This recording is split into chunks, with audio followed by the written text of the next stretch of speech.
نجيب الحجي رائد أعمال ناشئ، أيضاً استشاري ومدرب في مجال ريادة الأعمال وتأسيس المشاريع. فكرة مشروع يوتيرن هو جزء من فكرة أكبر، وهو مشروع عودتي من سويسرا إلى اليمن بهدف الاستثمار.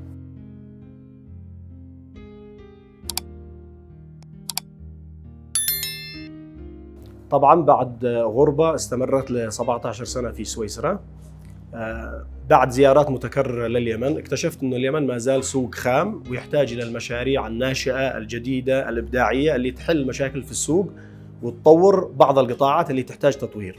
قبل سنة ونص رجعت إلى اليمن بشكل نهائي وبدأت أشوف السوق. في حد قال لي إنه في مجمع كبير عملاق، قال لي هو مجمع الشلال التجاري بيفتح. عملت زيارة لمجمع الشلال التجاري، قابلت صاحب المجمع، عملت أنا وياه جولة في المول، ناقشنا أكثر من فكرة تجارية إلى أن وصلنا إلى هذا المحل. اقترح علي أنه أخذ هذا المحل لو معي فكرة في قطاع الأكل، بما أنه هذا الطابق بالكامل هو مختص أو مخصص للترفيه والأكل.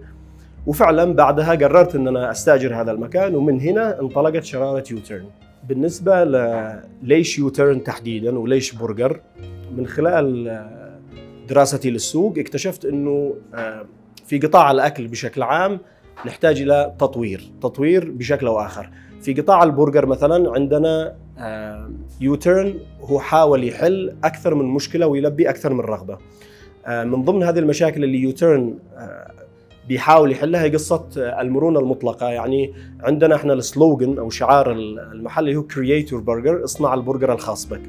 يمكن هذه أكبر ميزة تنافسية بيقدمها يوتيرن، انه تجي لعندنا وتبني البرجر حقك بنفسك من الالف للياء، الحشوات الكذا كلها امامك، بتختار انت، بتتجنب الاشياء اللي ما تحبهاش وتحط الاشياء اللي تحبها. هذا من جانب اخر الشفافيه المطلقه. طبعا احنا في يوتيرن فتحنا المطبخ 100% للزبون، بحيث انه يوقف ويشوف ادق التفاصيل داخل المطبخ ويعرف هو ايش بياكل، مدى النظافه والشفافيه والمواد الخام وكل شيء امامه. طبعا اي مشروع بتواجهه صعوبات. احنا طبعا أو في يوتيرن نقدر نقسم الصعوبات إلى جزئين. جزئية الصعوبات والتحديات اللي واجهتنا خلال فترة التأسيس من ديكور إلى غيرها، وصعوبات وتحديات واجهتنا بعد الافتتاح. بالنسبة للصعوبات اللي واجهتنا خلال فترة التأسيس، معنا أول شيء العمالة الحرفية. العمالة الحرفية أكبر مشكلة عندنا إنه الكفاءات مع الأسف مش موجودة إلا نادرا.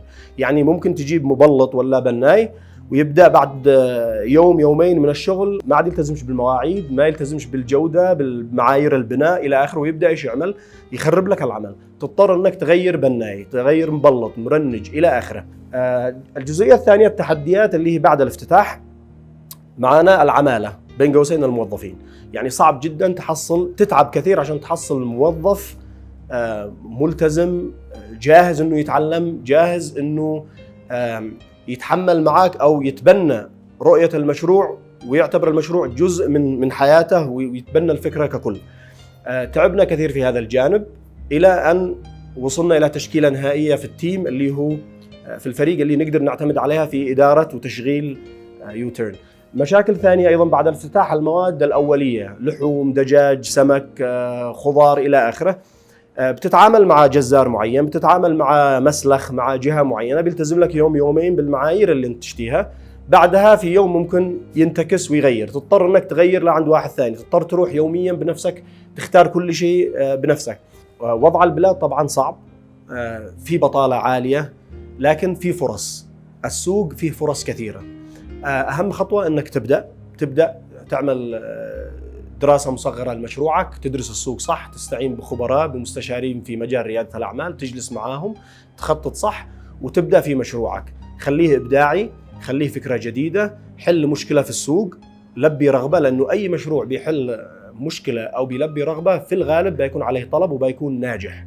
فما تخافش من الوضع، انطلق وابدأ، لأنه هو الحل المثالي في الوضع الراهن، في وضع البطالة والحرب والحصار والإحباط العام اللي احنا بنعيشه.